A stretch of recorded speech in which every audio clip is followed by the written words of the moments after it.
the same colour as Thomas and the same size as James. He can pull carriages and push trucks.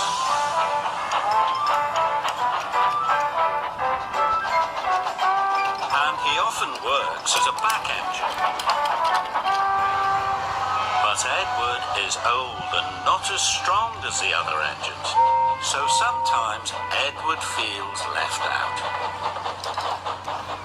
The Duke and Duchess of Boxford came to visit their new summer house. They came on their own private engine called Spencer. Spencer is big and silver and very fast. When Spencer pulled into Knapford, his driver had exciting news for him. "You have beaten Gordon's record," he said. "Of course," boasted Spencer. "I'm faster and finer than all the engines on Sodor put together."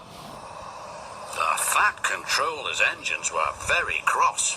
"Spencer's just a big silver show-off," sniffed Gordon, and everyone agreed. The Fat Controller spoke to the engines. "Spencer will take the Duke and Duchess to their summer house. Another engine will take their furniture." The Fat Controller's engine saw the chance for a race.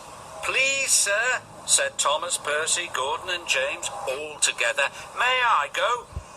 "You all have other work to do," boomed the Fat Controller. "Edward will take the furniture."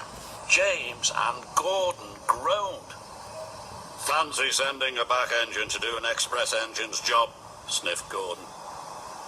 "He'll lose the race and let the old railway down," said James. Thomas and Percy were cross. Edward was their friend. "Spencer has a bigger boiler," said Thomas, "but that just means more hot air." "And on his steam he can beat a pouty puffer any day," added Percy. Edward set off, slow and steady. "Will do my best, will do my best," he puffed.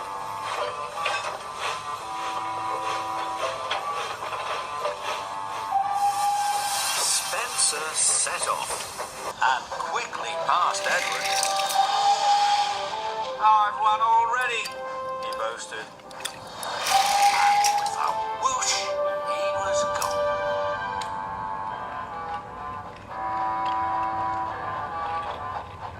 Edward came to the bottom of a steep hill. The freight was heavy and he felt very tired.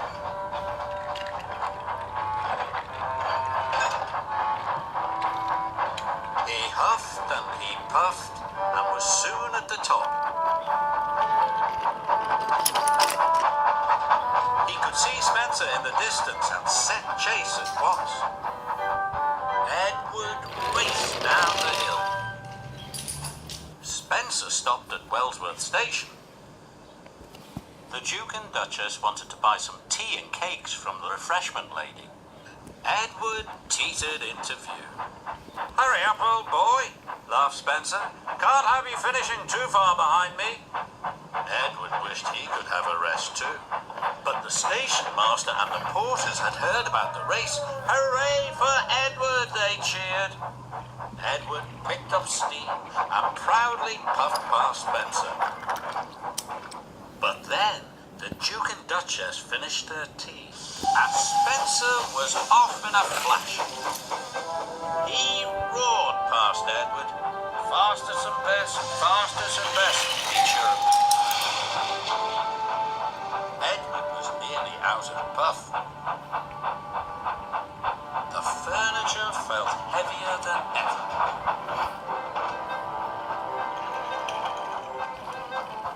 Up ahead, Spencer had to stop.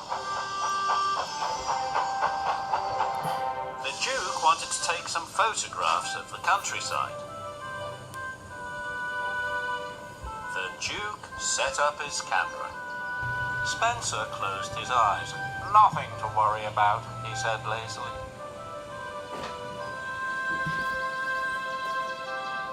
Gordon was returning to Brendam Docks. He passed Spencer and knew Edward must be losing the race. "Edward is a way waste of steam, he sniffed. But when Gordon passed Edward and saw how hard he was trying, he felt bad about what he had said. Well done, Edward, he called. You are a credit to the railway. Edward was so happy his boiler tingled. He found Puff he never knew he had. The Duke and Duchess had finished taking photographs and were back on board. "Time to go," said his driver and rang the bell. But nothing happened. Spencer was dreaming of victory. He didn't hear the bell. And he didn't hear Edward puffing past him. Spencer's driver rang the bell again. When Spencer finally opened his eyes, he could see Edward heading towards the summer house. Nearly there, he gasped. Spencer took off as fast as he could.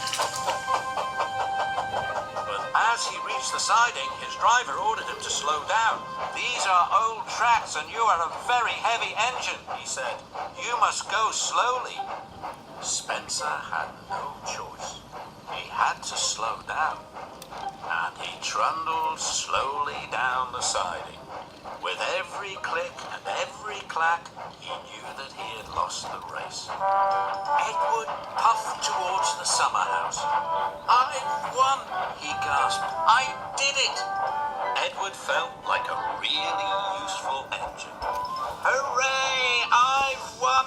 he cheered loudly. Edward felt like the pride of the Sodor Railway. And he was right.